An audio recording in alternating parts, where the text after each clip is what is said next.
అందరికీ నమస్తే. మనం లాస్ట్ ఒక 5-10 ఇయర్స్‌గా చూస్తూ ఉంటే ఆంధ్రప్రదేశ్ ఆఫ్టర్ బైఫర్కేషన్ ఆంధ్రప్రదేశ్ క్యాపిటల్‌కి సంబంధించి ఒక్కొక్క పొలిటికల్ పార్టీ ఒక్కొక్క విధంగా మాట్లాడుతూ ఉంది. దీంట్లో మనం చూసుకుంటే ఎవరెలా మాటలు మార్చారు అనేది మనం ఒకసారి చూడాలి. ఎవరు స్టెబిలిటీగా ఉన్నారు, ఎవరు ఇన్‌స్టెబిలిటీగా ఉన్నారు చూసినట్లయితే ఆఫ్టర్ బైఫర్కేషన్ 2014 ఉమ్మడి రాజధానిగా హైదరాబాద్‌ని ఇచ్చారు. కానీ చంద్రబాబు నాయుడు గారు అప్పుడు ముఖ్యమంత్రిగా ఉన్నప్పుడు ఆయన అసెంబ్లీలో డిస్కషన్ పెట్టారు. డిస్కషన్ పెట్టినప్పుడు క్యాపిటల్ ఎక్కడ పెట్టాలని అసెంబ్లీలో ఎందుకు డిస్కషన్ పెట్టారంటే ఆంధ్రప్రదేశ్ నలుమూలల నుంచి దాదాపుగా 175 మంది ఎమ్మెల్యేలు వచ్చారు. వాళ్ళందరూ ఒపీనియన్ మనం తీసుకోవాలి అని చెప్పి ఒక డిస్కషన్ పెడితే ఆ డిస్కషన్ జరిగే సందర్భంలో ఒక్కొక్కరు ఒక్కొక్క ఒపీనియన్ చెబుతూ అందరూ ఒక ఏకాభిప్రాయానికి రావడం జరిగింది. అదే ఏంటంటే విజయవాడ గుంటూరు మధ్యలో ఒక క్యాపిటల్ పెట్టండి అని చెప్పి చెప్పడం జరిగింది. అప్పుడు జగన్మోహన్ రెడ్డి గారు అపోజిషన్ లీడర్గా ఉన్నాడు. ఆ రోజు ముఖ్యమంత్రిగా ఉన్న చంద్రబాబు నాయుడు గారు అపోజిషన్ లీడర్ జగన్మోహన్ రెడ్డి గారి మాటని గౌరవించి ఈ విధంగా దానికి సంబంధించి క్యాపిటల్ స్టార్ట్ చేయడం జరిగింది. ఆ రోజు జగన్మోహన్ రెడ్డి గారు యాక్సెప్ట్ చేశారు. 30,000 ఎకర్స్ ఉంటే చాలు, నేను మద్దతు ఇస్తున్నానని. నేను ఇక్కడే ఇల్లు కట్టుకుంటున్నాను, ఇక్కడే నా ఇల్లు ఉంది, నేను రాజధాని అనేది మార్చను, ఇది మీరు అపోహ మాత్రమే, రాష్ట్రంలో ఉండే ప్రజలు ఎవ్వరూ నమ్మవద్దు అని చెప్పి ఇదే జగన్మోహన్ రెడ్డి గారు చెప్పడం జరిగింది. ఆఫ్టర్ చీఫ్ మినిస్టర్ ఈయన ఏం చేశాడు, అదే అసెంబ్లీలో నిలబడి ఏమన్నాడు, ఆంధ్రప్రదేశ్కి ఒక క్యాపిటల్ ఎందుకు, 3 క్యాపిటల్స్ ఉంటే బాగుంటుంది, సౌత్ ఆఫ్రికా మోడల్ అని చెప్పి ఆయన చెప్పడం జరిగింది. సౌత్ ఆఫ్రికా లాంటి దేశం చూస్తే దానికి 3 క్యాపిటల్స్ ఉన్నాయి. మనం కూడా మారాలి. బహుశా ఇక్కడ లెజిస్లేచర్ క్యాపిటల్ పెట్టొచ్చు, ఇక్కడే అసెంబ్లీ పెట్టొచ్చు, విశాఖపట్నంలో ఎగ్జిక్యూటివ్ క్యాపిటల్ పెట్టొచ్చు, యంత్రాంగం అంతా అక్కడ నుంచి పనిచేయడం మొదలు పెట్టొచ్చు, కర్నూలులో హైకోర్టు పెట్టొచ్చు. బహుశా ఆంధ్ర రాష్ట్రానికి 3 క్యాపిటల్ వస్తాయేమో. ఆయన సౌత్ ఆఫ్రికా మోడల్ అని చెప్పి ఏమని చెప్పారు, ఇక్కడ లెజిస్లేటివ్ క్యాపిటల్ ఉంటే జుడిషియల్ క్యాపిటల్ ఒకటి ఉంటుంది, ఎగ్జిక్యూటివ్ క్యాపిటల్, 3 క్యాపిటల్స్ అనేది ఉంటాయి ఆంధ్రప్రదేశ్కి, ఏమి తప్పేముంది అన్నట్టు చెప్పాడు.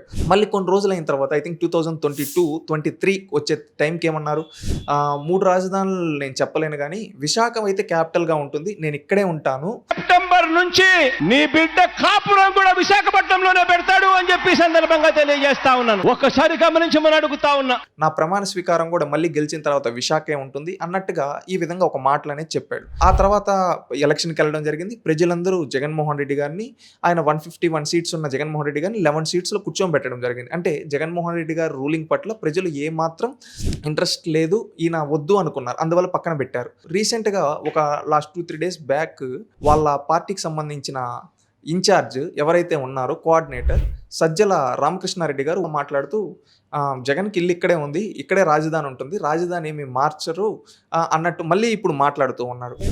19 ఎలక్షన్స్కి ముందు జగన్మోహన్ రెడ్డి గారు ఇక్కడ ఇల్లు కట్టడం అంటేనే ఇక్కడ అమరావతినే దాంతోనే వచ్చారు. ఒక లీడర్ అనే వ్యక్తికి స్టెబిలిటీ అనేది ఉండాలి. అది పొలిటికల్ స్టెబిలిటీ కావచ్చు, మైండ్ స్టెబిలిటీ కావచ్చు ఉండాలి. కానీ స్టెబిలిటీ లేకుండా ఇన్నిసార్లు ఈ పొలిటికల్ పార్టీ మాటలు మారుస్తున్నారంటే దీనివల్ల లాస్ అయ్యేది ఎవరు, ప్రజలు కాదా, యూత్ కాదా? ఎందుకంటే ఒక స్టేట్ బైఫ్రికేట్ అయినప్పుడు ఒక లీడర్ అందరు ఒపీనియన్ తీసుకొని ఈ విధంగా క్యాపిటల్ స్టార్ట్ చేస్తే మళ్ళీ వచ్చి 5 years లో ఆ క్యాపిటల్ ని నాశనం చేసి అక్కడ ల్యాండ్స్ ఎవరైతే ఇచ్చారో ఆ ఫార్మర్స్ వస్తే లేడీస్ కూడా కడుపుల్లో, ఈవెన్ ప్రెగ్నెంట్ లేడీస్ని కడుపుల్లో తన్నిచ్చి ఎలాగంటే వాళ్ళని చేసి వాళ్ళని అవమానించారు. అదే కాకుండా 3 క్యాపిటల్స్ అన్నారు, కనీసం ఒక క్యాపిటల్ అన్న డెవలప్ చేశారా? అది మాటల వరకు మాత్రమే ఉంది కానీ చేతల్లో ఏమీ లేదని మన కళ్ళ ముందు కనబడుతోంది. ఇప్పుడు మళ్ళీ ఇక్కడ ఉంటుందని చెప్పి ఎవరిని నమ్మించడం కోసం, అంటే ఎవరన్నా జీవితంలో ఒకసారి యూటర్న్ తీసుకుంటారు, కానీ ఇన్నిసార్లు జగన్మోహన్ రెడ్డి గారు టర్న్ తీసుకున్నారు. దీన్ని జేటర్న్ అనొచ్చా? ఎందుకంటే జేటన్ అనే ఖచ్చితంగా అనాలి. ఎందుకంటే 1 టన్ 2 టన్స్ చూస్తున్నాం. ఇప్పుడు మీరు చూసిన ఇన్ని ఈక్వేషన్స్లో ఇన్ని టన్స్ తీసుకున్నారు, దీనివల్ల నష్టపోయింది ఎవరు? ప్రజలు కదా. 5 ఏళ్లలో కనీసం ఒక క్యాపిటల్ కూడా ప్రాపర్గా చేయని జగన్మోహన్ రెడ్డి గారు ఈరోజు మళ్ళీ ఇంకొక టన్ తీసుకొని ఈ విధంగా అంటూ ఉన్నారు. మైండ్తో థింక్ చేయటం లేదు వీళ్ళు. ఎందుకంటే ప్రతిసారి వాళ్ళ నోటికి వస్తే నాలుగుకి నరం లేదు కదా అని చెప్పి ఏది పడితే అది మాట్లాడుతూ ఉన్నారు.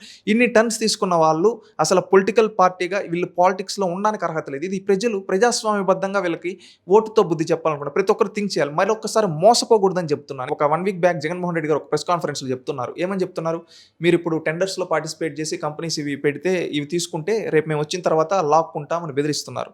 ఇది స్టేట్ యొక్క రెప్యుటేషన్ పైన దెబ్బ పడుతుంది. ఇది ప్రతి ఒక్కరు ఆలోచించాలి. ఇలాంటి వ్యక్తి పాలిటిక్స్లో ఉండడానికి అర్హత లేదు.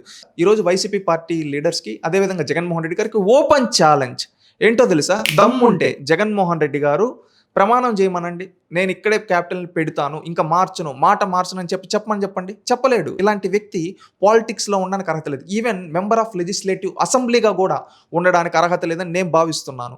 మీరు కూడా ఇది ప్రతి ఒక్కరు తెలుసుకొని ప్రతి ఒక్కరిని ఎడ్యుకేట్ చేద్దాం. ఇలాంటి వాళ్ళు పాలిటిక్స్లో ఉండడానికి అర్హత లేదు. ఇలాంటి వాళ్ళని మనం పాలిటిక్స్ నుంచి ఎలిమినేట్ చేస్తేనే పాలిటిక్స్ బాగుంటాయి, స్టేట్ బాగుంటుందని చెప్పి నేను భావిస్తున్నాను.